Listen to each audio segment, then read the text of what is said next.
The problem is stop giving yourself prescriptions and start figuring out what the symptom is. And the symptom is you're afraid and your identity. If you want to make more money than you've ever made in your entire life, start breaking through fear and work on your self-image and your identity in the way that you see yourself, your value system, the worthiness that you feel, because that is the actual cause of your problems. Spotlight the activities that you want. Showcase the people that are crushing it. Tell the stories of success. I'm going to watch this probably 4 or 5 times, and I don't watch our own stuff, but I'm going to rewatch it. What's up, everybody? It's Joe Herrera coming to you live from fabulous Las Vegas, Nevada. As always, today's great. I'm here with my guy Justin Nelson. We've been working together for a couple of years. Justin, we've never gotten into this, but like, how did you end up in real estate?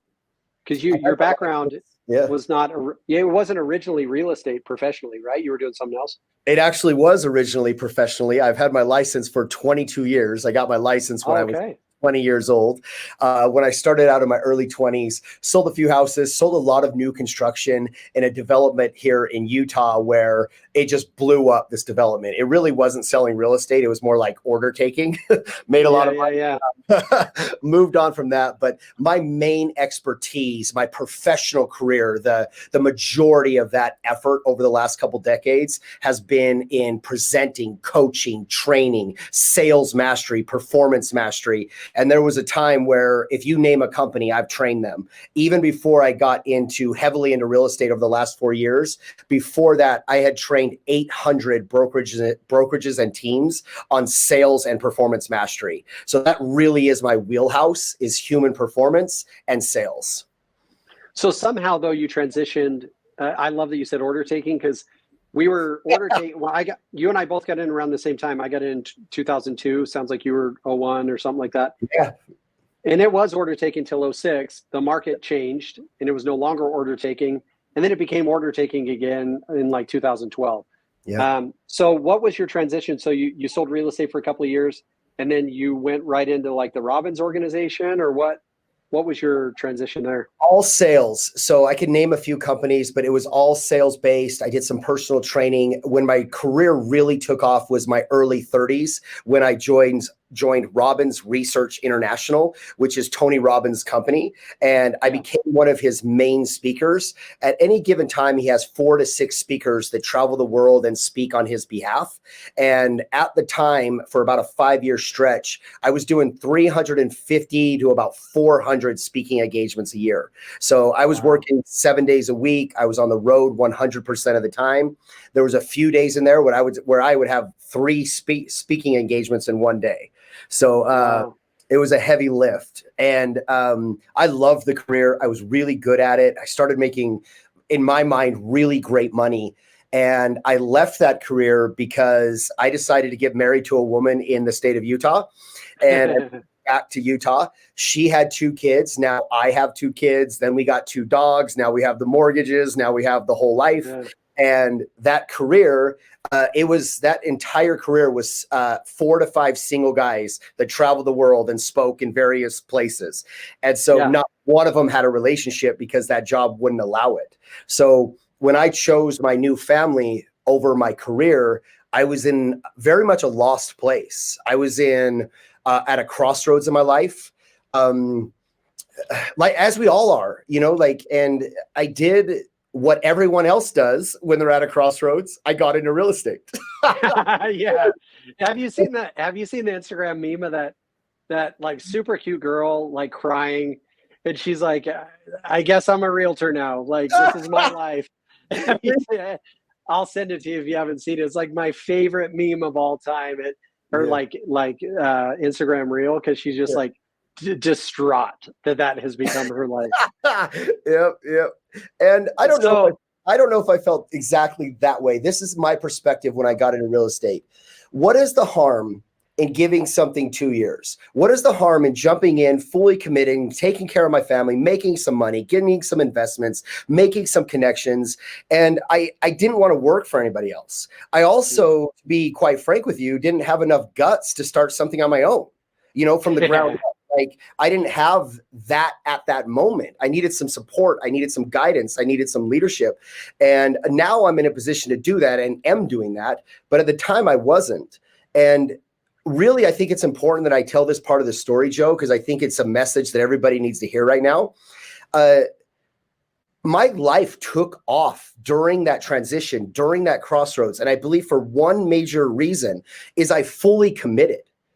There was no going back. I burned the boats. I remember just being distraught. I had all this money coming in. I now had this family to take care of. I made promises to my new wife. Now we're taking care of our kids. And I remember going to a park, like kind of like on the verge of a nervous breakdown. And I ran for like 90 minutes straight sprints until I was shaking. Yeah. Listening to like Jocko Willington,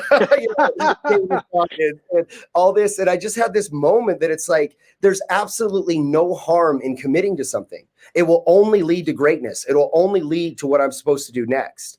And within about 2 weeks of my real estate career, I met all the right people, had different opportunities, became a trainer and a recruiter for multiple offices. It led me to the right relationships. And now fast forward 4 years later, I own a few companies. I'm in partnership with Spring Benson. I run the number one real estate team in the state of Utah. And so I think my message here is commit and don't do things slow. Go all in. So talk to me about this, because I'm curious. The two women I'm really curious about in your life as far as how the relationship came about is your spouse and your business partner. So I know Spring really well. I don't know. I think I've met your wife. Heather is her name? Yes, Heather, yeah. Okay. So we're Facebook friends like everybody. But like, I don't know that we've ever actually talked in person. So how did you meet Heather first? And then I want to get deeper into the Spring stuff. I met Heather. Farmers only, or like what? I want to meet somebody. I wasn't farmer enough, so they have some pretty strict criteria. I met my wife 21 years ago when I was 21. She was 19. She did not tell me she was 19 because I met her in a bar, and I proceeded to date her for about 3 months. And at 21 years old, we went to bars. So every week we go to in Utah. Yeah, in Utah. And she had a fake ID. And I guess she was sweating bullets every time we went out. And I had no clue. But we dated for a few months. And her and my mom stayed in touch. They really liked each other. They go to the same gym. And they just kind of had a casual relationship. And I got to my mid-30s. And I think my mom kind of started getting concerned. Like, is Justin going to get married? Is he going to have kids? Like, I want grandbabies. And she made an off-the-wall comment to Heather one day at the gym and said, why don't you give my son some grandbabies? Or why don't you give me some grandbabies? Heather, I guess, remembered me, and I kind of had a special place for her, and I think she did with me. She texted me, and we started dating remotely, but I never came home. And what actually brought us together is Hurricane Irma hit about 5 years ago in Florida, and I was living in Fort Lauderdale at the time, and my company evacuated. They made me evacuate. And this is me. I went to the gas station and bought power bars, Gatorades, and water. And I'm like, I don't care what's going to happen. I'll work out, or if the gym's closed, I'll go running. I don't care if a hurricane comes. But they made me evacuate. And I ended up very close to Utah, drove to Utah. She called me because she found out I was in town and said, Justin, I want to see you. And we decided to get married the next day. Wow. And that was so it worked for you. You played football, right? When you were younger? Yeah, I played college football. It did not work well for another college football player by the name of Manti Te'o. Like the virtual relationship. It sounds like it worked for you. It didn't work as well for him. Where did you play? Where did you play your college ball? It was a junior college in Huntington Beach, California, Golden West College. Nice. Okay. So how did you meet Spring? Spring, some other people, I was training their teams here locally when I got into real estate. They found out my background. They asked me to come in and train their team.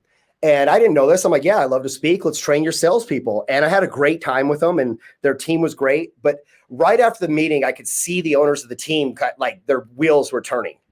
They're like, man, like something happened in that meeting where they were blown away by it. The agents were on point. Everyone was just into the message I was sharing. And they called me a little bit later and they said, Justin, we got something to ask you. We would love to have a conversation with you. And they were starting these brokerages. And they were looking for like a main recruiter, a main trainer to give them leverage, to kind of be the main recruiter here in Utah, the trainer that would just handle all of that.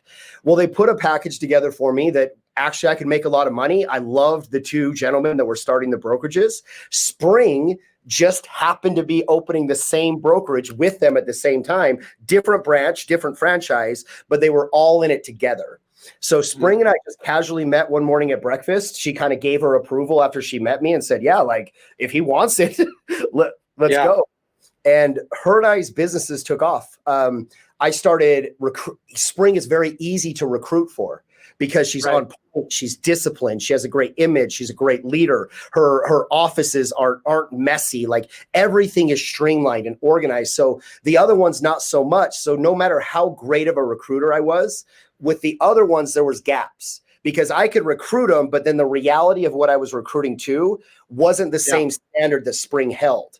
And so I just started piling up her team, her brokerage, and it came to a point where she was at a crossroads saying, I don't want to run this team anymore. I'm either going to close this whole thing down, burn it to the ground, go do something else, or I need somebody to run this for me. And that's when her and I left the other things that I were doing, the other companies. Her and I fully committed to, I would say it's a partnership, but I'm very clear on what my role is. As far as I am the leader of this team, I am the sales director. And then we took off on that, it allowed her to do other things. And because she now has the freedom to do a lot of cool things because I'm running the team, she's given me the grace and the space to grow in some of her other worlds as well, to where I'm doing some exciting things in my life, some meaningful things with work, and a lot of money's now coming in a lot of different directions. And that's kind of the meeting with Spring, and that's kind of where we are now. No, I love it. Well, let's dive on this for a second. Then I want to get into the main topic. But you and I have both. I think you've got probably more public speaking experience than I do. But I've been on a lot of stages, and it bothers me. I wouldn't say I'm a feminist by nature, but I very much appreciate talent. Like I don't care race, religion, gender. Like I don't care. Like if you have talent, you have talent. I think there's a void in our industry, and I think you and I in Spring probably see a lot of the same thing where you're like, she is so easy to, she's a magnetic personality, and I think there is that void of female, not leadership, because especially in real estate, like females run the real estate industry. Yeah. But when you look up on stage, there's so much male representation, like middle-aged white dudes dominate real estate speaking engagements. And then Spring goes up and crushes, and everybody's like, oh my gosh, I gotta be in her world. And I've talked to so many female entrepreneurs where I'm like, you actually do need to be in her world, and you have the same ability to do what she does. But for some reason, be it generational misogyny or what, I don't know what it is, but I'm like, dude, we need more strong female entrepreneurs in our space. Mm-hmm. So I guess that's a really long way to ask the question, like, why do we not have more Spring Bensons in the real estate space? Like, what is it? Is it people not giving the opportunity? Is it a reluctance to take the opportunity? I might have a different perspective on this. I think this industry gives people what they want instead of what they need. I think we want like, oh, come on, it's times are bad. You got to double down, triple down. You got to work harder than you've ever worked before. 60% of the industry's leaving. Like, okay, whatever. Like I'm more of a believer in what is the real message that should be out there. And I think when we put people on stage, we're thinking that that's what people want. But then you see somebody like Spring Benson and all of a sudden something clicks and you're all, this is actually what I need. The authenticity. And I've been on 4,000 stages at this point, keynote speaker. Like I have more speaking credibility and muscle and reps than most people on this planet. I've done the 10,000 hours 3 times. If you take in all the preparation for these events, like this is just second nature to me. It's what I was meant to do is speak. And I'll be on stage for an hour, crushing it, prepared for 3 weeks, everything's dialed in. She gets on for 20 to 30 minutes, not that prepared, speaks from her heart, and everyone is attracted to her. They might have been more entertained by me, but there's something where they become aware that there's something I need from this person. There's something that she's doing that I need. And I believe what we're really sincerely attracted to right now is authenticity. It's not the big show and like the 3 bullet points and, and I'm seeing these masculine speakers, which is great. I'm a masculine person. I'm also very feminine as well. Like I have both sides to me, but something about it doesn't feel that authentic. Like I want to hear from somebody that's in it, somebody that appreciates it, somebody that's doing it, and that offers their perspective of like, hey, this is what's working. This is what's not working. I think the other thing that I've learned from Spring is she's very vulnerable. Like when people ask her something and she doesn't know, she'll tell them she doesn't know. If they ask something about her business, she's like, we're losing money at that. Oh yeah, we tried that. We completely failed. Here's why. Like she's so open about the real journey instead of trying to put a show on stage. Dude, she's so good. The last thing I'll say, I think it's important for all of the leaders on this. You'll hear a lot of like, first of all, if you want to attract talent in your organization, you have to be talent. You have to be somebody that's worthy to attract talent. So if you want to attract A players in your organization, you better have a great mindset, physical power, be on point, know your focus. And I think a lot of people think that we're attracted to a great vision. What is the vision of your company? Where are you going? And yes, but then what I realized is that people are actually attracted to discipline. We're attracted to the people that are actually doing the work. And I think that's why she's so attractive is because we see her on Instagram or whatever, like, oh my God, this lady's always on vacation. Well, you probably didn't know that she woke up at 4 a.m., worked for 8 hours and then spent some time with family and worked for another 4 hours, it's, and she's probably not on vacation. She's there for work, so like, it's sometimes we got to reflect on what's going on internally. And she's one of the most disciplined people I've ever known. So what do you say to the next Spring Benson? That, I mean, somewhere along the line, would be it nature or nurture, Spring decided, you know what, I'll get up and say something. Like I'll go up on stage and tell my truth. I'll be honest. I do think there is something in the nature of, like, for some reason, guys like me are like, yeah, put me up. I'll say some stuff. And there may be more reluctance on behalf of the female entrepreneur.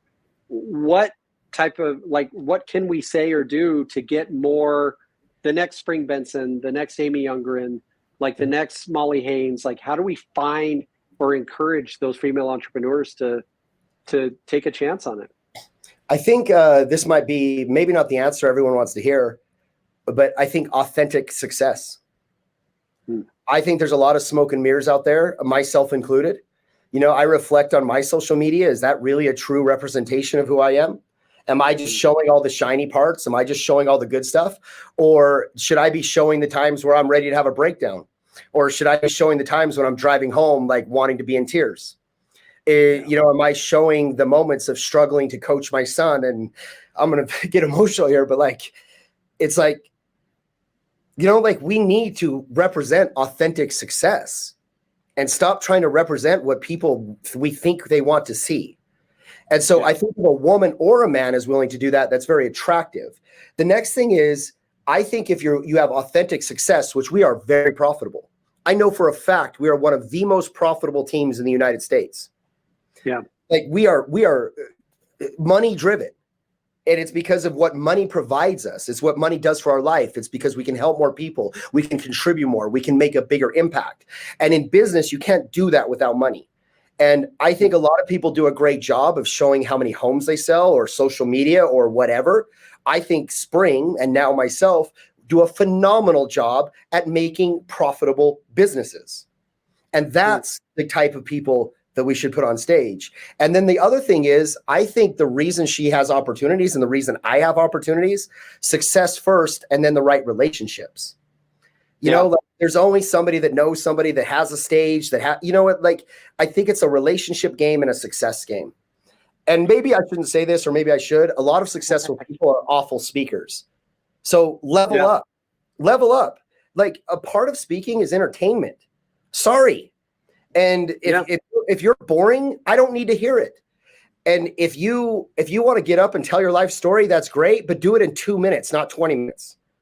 I don't got time to listen to a 20-minute life story.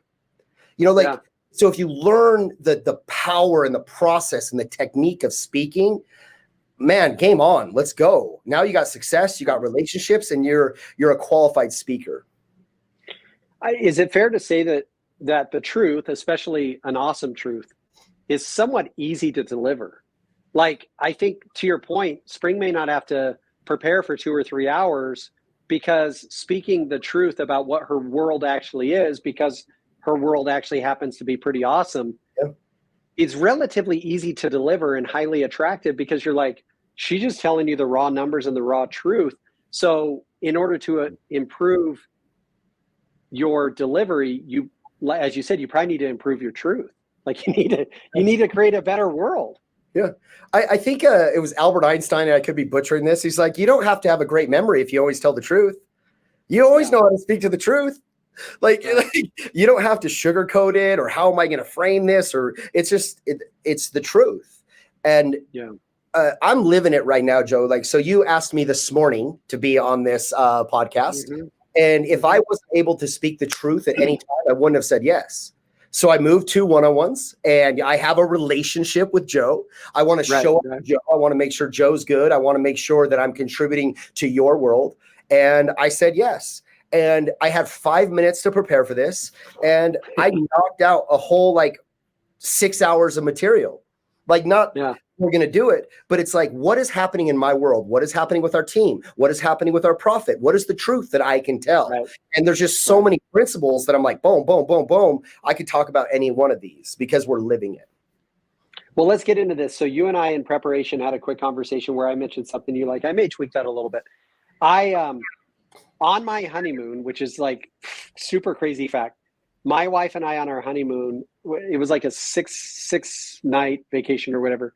We watched the Godfather series. Mm-hmm. Like, I don't know why. It was just on. It was before Netflix. It was like, what's on? And it happened to be the Godfather.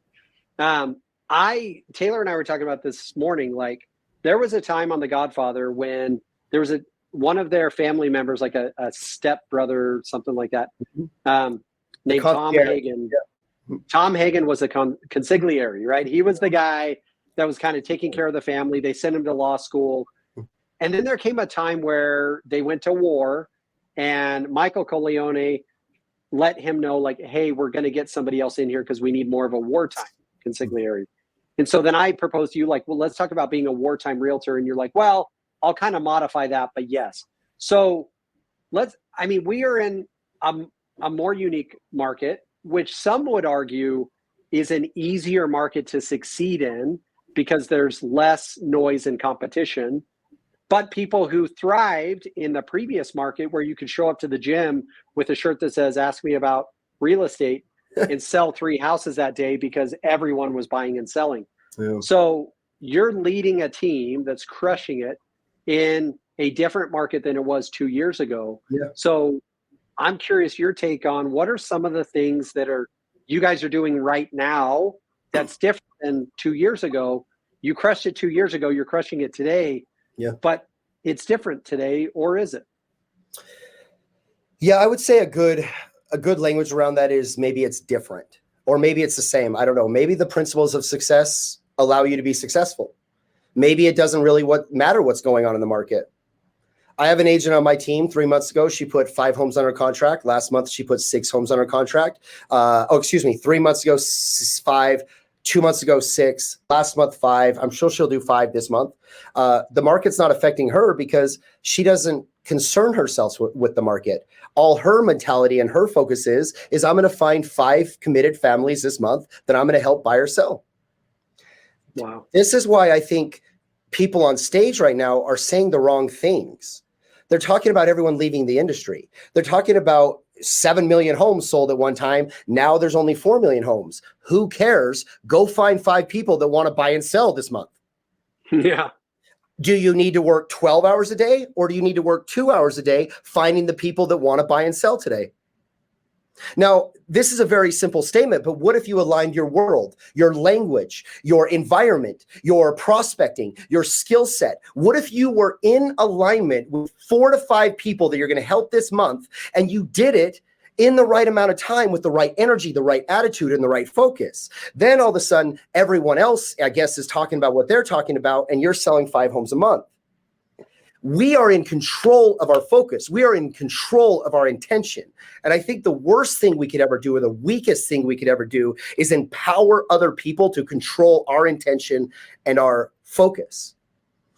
The reason I said, Joe, I might challenge you on wartime real estate agent or wartime leader is the language that we use is a framework for our life. And if you say my life is a war, is that a life that you want to live?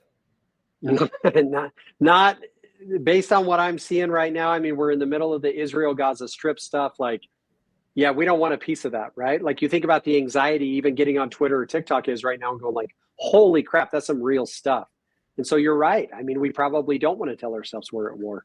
Maybe we don't, but maybe we should be prepared for war.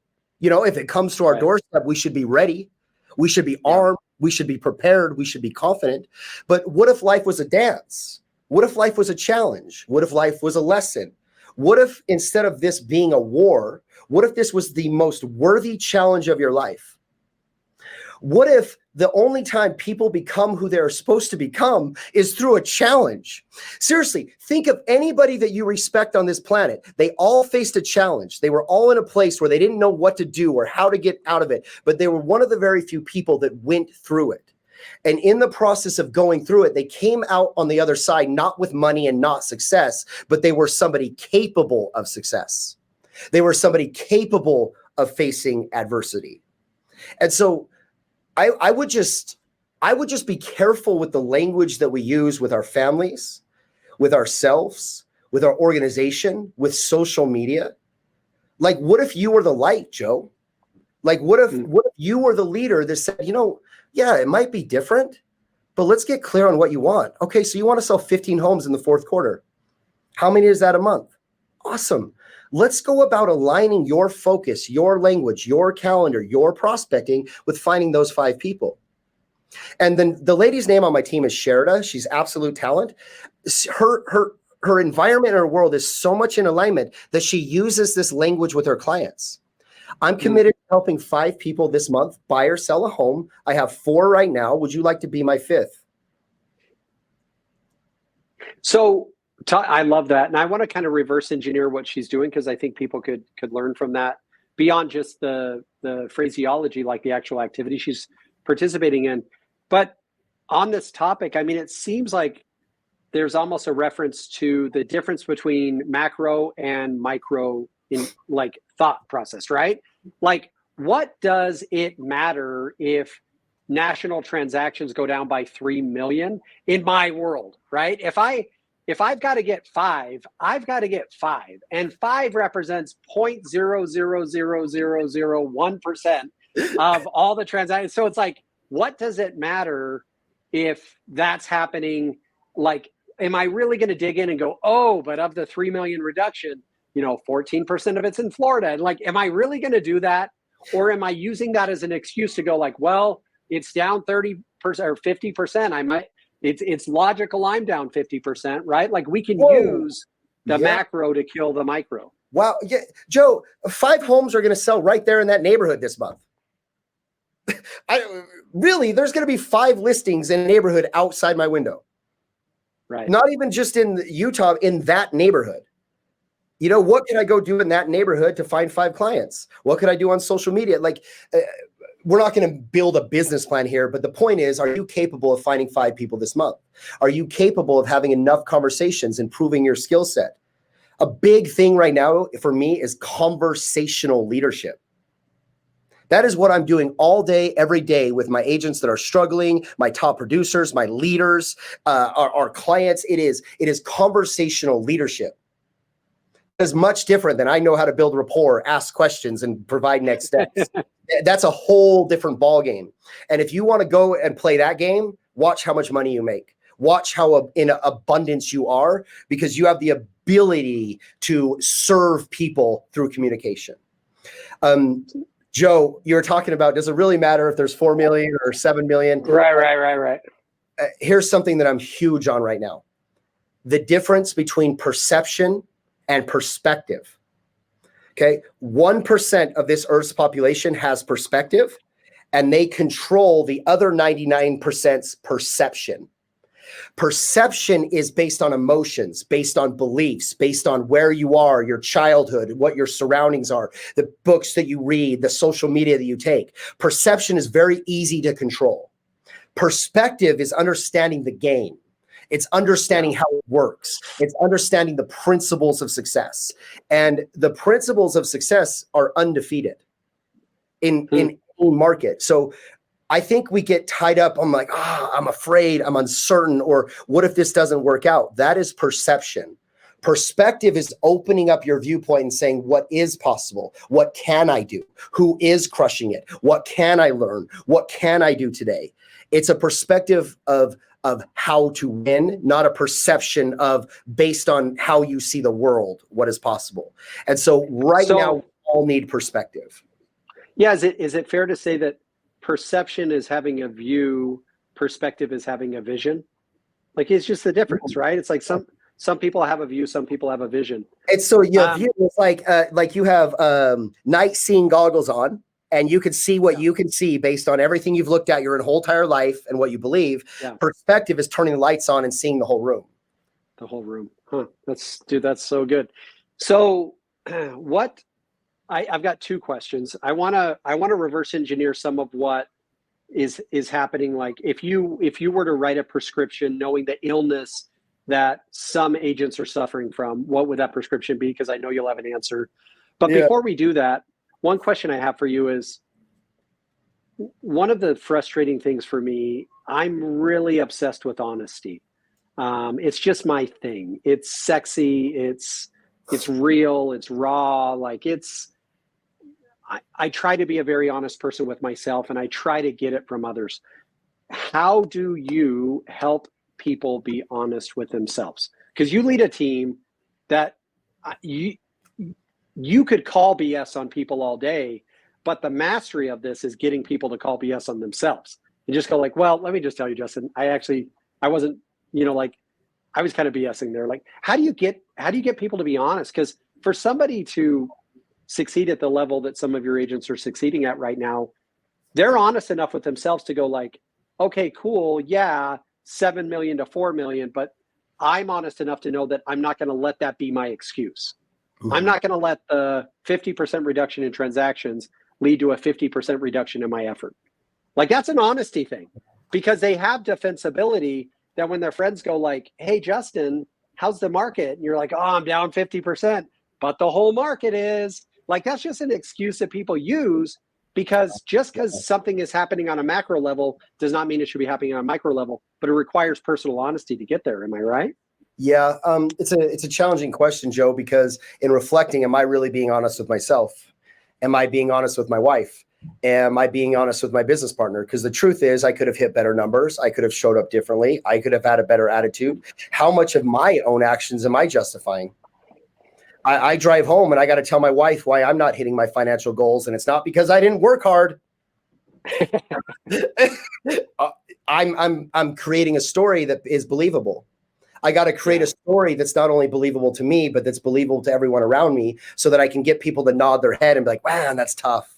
Yeah, man. So I would say being honest with yourself, it starts there. Are you creating a victim story, or are you creating a leadership story? You've seen our environment. You've seen our culture. I will put our culture up against any culture in the United States, period. We're better.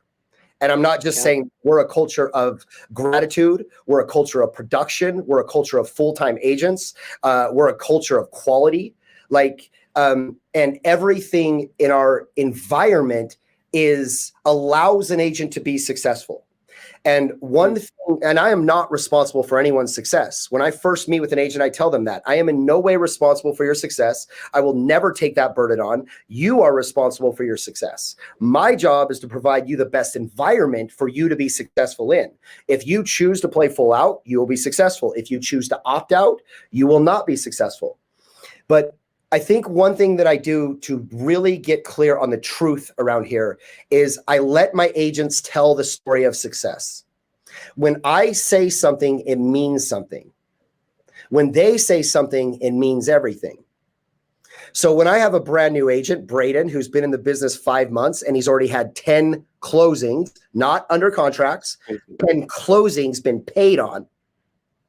5 of them came from Op City, a lead source that a lot of my team is not keen on.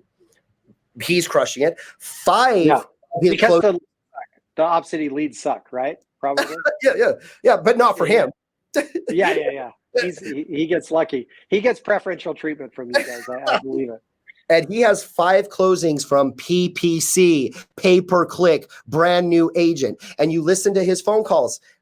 Man, his discovery, his honesty, vulnerability, his rhythm. He asks great questions. He cares. No scripts. He's learning scripts. He's practicing script and role play every day, but he's in the moment asking questions, curious. And then he has enough guts to ask for the next step. Now, I let him tell that story. Where did that lead come from? Oh my gosh. How long did you follow up? I have another guy on my team, Jordan. He has a Zillow. He just got paid $32,000 on it. And I'm like, cool. When did that? I already know the story. I already know where the lead came. I know all the wins, but I let my team tell the story. And I said, when did that lead come in? He's like, December. I'm like, okay, so I'm acting like I don't know, 10 months ago. Yeah. Cool. Yeah. How many times did you follow up with him? I don't know, once a week for 10 months.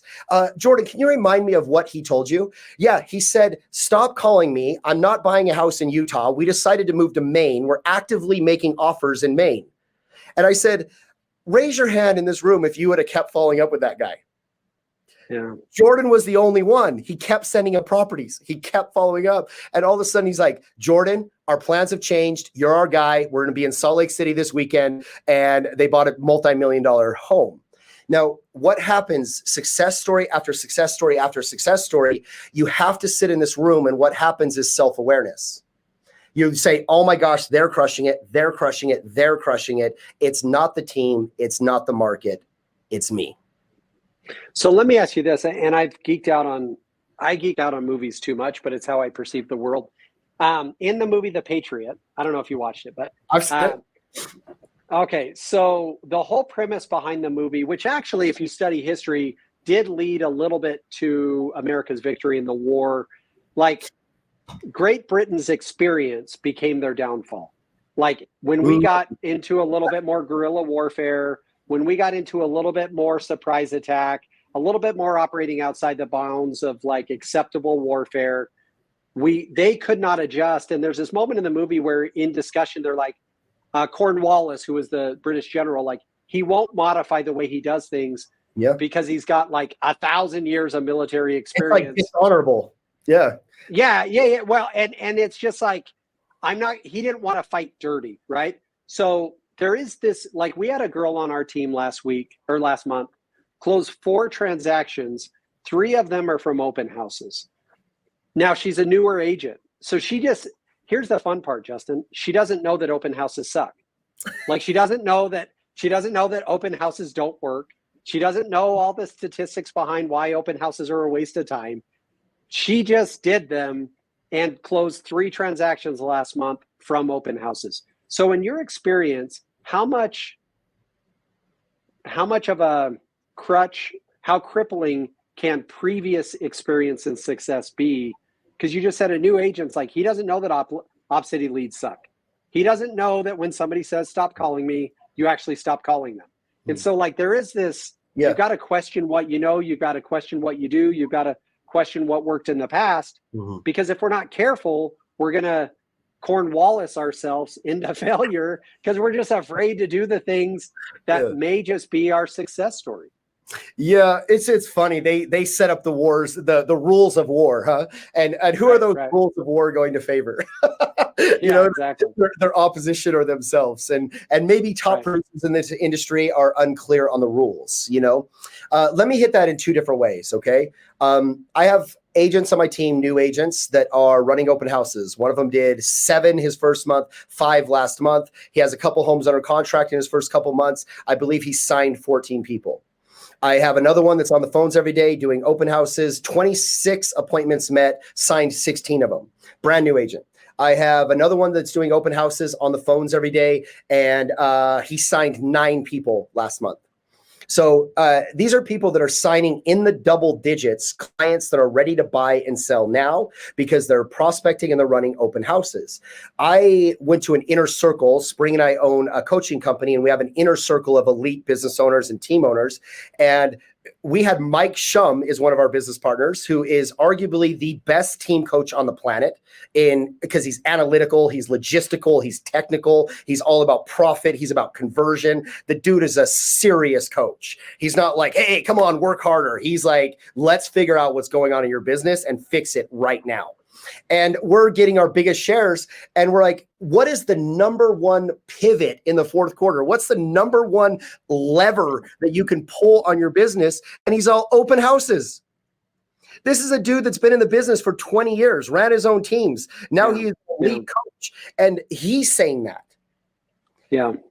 And so I don't know. I don't want to say go back to the basics, but do some sweat equity. Do some stuff. But there's clients. There's almost a rite of passage, right? It's almost like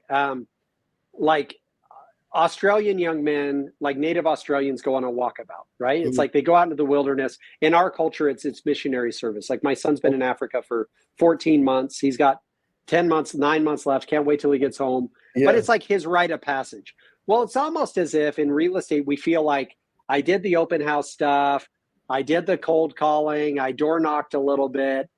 All to get to this, to land on this experienced agent like land where you no longer have to do the things that got you there. But there's so much happening in today's economy where the opportunity is maybe doing some of the things that you thought or think are beneath you, but they may just be the thing that saves you. Yeah. How much pain are you willing to go through? How humble are you willing to be? Are you going to use this pressure to thrive, or is this pressure going to break you? Last year in the third quarter, up until then, we made more money than we've ever made as a real estate team. We were doubling our business. In the third quarter for 3 months straight, I got paid 0, 0, and 0. Okay. Our market went down by 40%. We have a lot of overhead here, and I had a decision to make. Am I leaving? Is this going to break me? Am I going to find another career? Am I going to start something new? Or am I going to figure this out? And how I figured it out was working. I leveraged things on my team. I did not leverage those anymore. I ran every script and role play. I ran every foundational. I ran every training. I was in the office before everybody else. I was leaving the office after everybody else. I was personally running one-on-ones and texting everyone every day. And then all of a sudden this year, we are way more profitable than we were last year. I've made more money than I've ever made in my entire life. We have already way surpassed our numbers of last year. And right now, we're in it again. Last month was not great. This month has not started great. Am I going to let the pressure break me? Am I going to let my ego break me? And by the way, you guys, it's okay to break down. It's okay. I emotionally break down. I'm willing to admit that. Like Spring knows, I go through cycles because it's no joke being in leadership and running a real estate team. It comes with pressure, but I'm not going to allow myself to be broken. I will just give myself moments to reassess, get better, and move forward. So right now, Joe, I have an agent on my team that used to do 1.6 million in GCI. He's on my team. I have agents joining my team that were doing 30 and 40 deals a year. They're joining our team. The reason for that is there's a lot of people out there that are looking for great leadership, great support, great lead generation. They're looking for a way to hit their financial goal. And I think people aren't really having the split conversation anymore. Like, what are the splits? It's like, what is the most powerful vehicle and the most powerful people that I should be in business with to ensure that I make it through this and make as much money and more than I was making before? So, well, and I was just gonna ask you that question. I mean, we've got maybe 5 minutes left. Like, you're choosing to operate you're choosing to leverage the power of partnership in your relationship with Spring and in your relationships with your agents. I think agents from time to time that have had a certain level of success may be resistant to partnership, i.e. joining a team.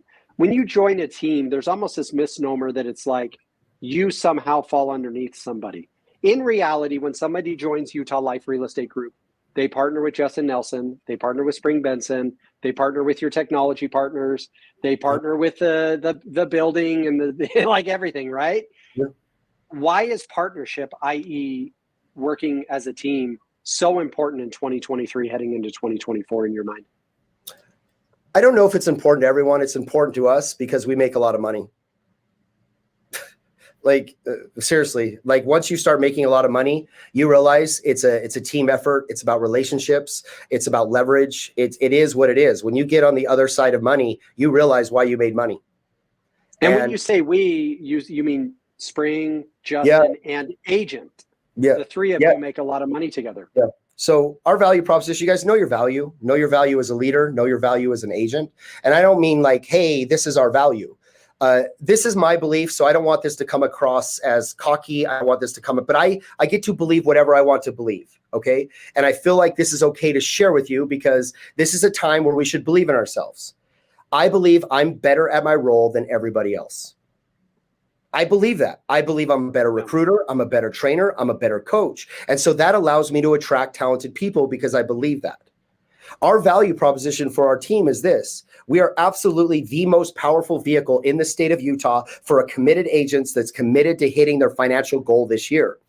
Committed agent that's committed to making their financial goal this year. We are one of the worst vehicles if you want to compare splits. We are the best vehicle for people to make multiples of six figures and spend time with their family. We are a horrible vehicle for an uncommitted agent. You got to know. I love that so much. We got to know our value, and we got to tell the message of our value. So I think I know where this is, but the North Star for Utah Life, and in your opinion, the North Star for every single agent would revolve somewhere around the ability to meet people in person. Am I right? Like appointments met you're lying to yourself if you look back on the last 30 days, have one appointment met, but your goal is to close 4 deals a month. It's just not going to happen. So I think the best thing I can do to serve your audience, Joe, is how long do we have? A few minutes. Okay. Can I just go tactical right now with you guys about what we're doing? I'll just give you the truth of what we're doing. Yeah. And they can take notes. They can listen to us a few times. You can rewind the last 4 minutes of this or whatever and say, am I really doing this? Okay. So you mentioned the prescription. Okay. The prescription. Well, the United States in the West, we have a prescription for everything. The problem is stop giving yourself prescriptions and start figuring out what the symptom is. And the symptom is you're afraid and your identity. If you want to make more money than you've ever made in your entire life, start breaking through fear and work on your self-image and your identity in the way that you see yourself, your value system, the worthiness that you feel, because that is the actual cause of your problems. Now, if you want a prescription for that, there's three things. Number one, you're not talking to enough people. We are not talking to enough people. I have been training salespeople for 15 years. They can tell me it's environment, leadership, market, interest rates. It's 100% not the problem. If your numbers are off, you're not talking to enough people. Number two, you're not meeting with enough people. Now, this is leverage. If you can meet with 3 to 4 people a week in a leveraged way without consuming your life, where you have legit funnels, organization, you show up with the right skill set, all of a sudden you're golfing in the afternoon. Maybe you're going on vacation with your family around Christmas, because the point of real estate is not to work 15 hours a day. The point of real estate is to meet with people about real estate. So how many people did you meet this week? I have 15 appointments this week. I don't think other team leaders have 15 appointments this week on their calendar scheduled, because I understand that in order to make money in this market, I must meet with people about the value that I have to offer. The third thing is that is going to skyrocket you if you talk to enough people and meet with enough people is work on your communication and your expectation setting ability. All we do in life is set expectations with other people. And if we can set expectations about interest rates, the market, the how to win, how to take advantage of this market, next steps, you will win. And you guys, however you used to set expectations in the past is no longer good enough. Double down on what it means to be a great, quality, impactful communicator. This requires a full-time career. Talk to more people, meet with more people, and become a better communicator. Now, as far as what we're doing tactically in our company, we are listening to phone calls. We are practicing script and role play every single day. We are proving our skill set. We are having 20 conversations a day, non-negotiable, and really it should be 30. We are debriefing after every single appointment to say what we could have done better. We are carrying a top 10 tangible list on a whiteboard, every single one of my agents. And at any time we're diving into that. How are you going to move that person forward? Justify to me why that person's in the top 10. When are they going to go under contract? We are publicly announcing our goals, not just putting them in our computers. We know them by heart. We are challenging each other in every room, in every meeting. What are your goals? On or off pace? Conversations, appointments met, under contract. How are you going to show up? We are running mini summits where we get clear on the next month. We get clear on our goals. We get clear on the standards. We are doing Monday Mayhem. It is 8 hours of prospecting all day for entire 8 hours. We bring in lunch. We do cash. So in translation, a normal job. 8 hours of work, normal job to work on the most important part of your business. We are running open houses. We are tripling down on social media. You guys, all of us, it doesn't require more. It just requires doing the job. It just requires you caring about your career, getting clear on what you want. I'll let you end this, but I want to say one thing first, because two things actually. Write this word for word, anybody that's watching this. World-class leadership language. World-class leadership language. What is coming out of your mouth? What are you saying to your team? What are you saying to your clients? What are you saying to your families? And if it doesn't meet the expectation of world-class language, don't say it, don't think it, change it. And you will start to be in alignment with what you actually want in this world. This is the quote that I kind of want to leave you with. It's not necessarily a quote, but ancient people were much more spiritual. They were much more in tune. They didn't have as much noise. They knew the process of the world. They knew what worked. And anytime somebody was sick within these culture, a human being was sick, they didn't try to prescribe medicine based on the symptoms. They would ask 3 basic questions. When did they stop laughing? When did they stop dancing? And when did they stop singing? This is why human beings are sick. This is why businesses are sick. Because they stopped laughing, they stopped dancing, and they stopped singing. Every message from the stage right now is so, oh God. You guys never of leading people by making them feel like shit. All of a sudden, are they going to produce more? Spotlight the activities that you want. Showcase the people that are crushing it. Tell the stories of success. Like, cheer on the people that are showing up. Applaud the people that are grinding. We don't need to focus on all that other stuff. Let them focus on that. So if you want to bring back a quality of life and a quality of business, this is your 4th quarter. This is your worthy challenge. This is your time in life to step up and come out the other side. But if you have to do it anyways, why not do it with a smile? Dude, that's so good. So let me just say 2 things. Number one, I'm going to watch this probably 4 or 5 times, and I don't watch our own stuff, but I'm going to rewatch it.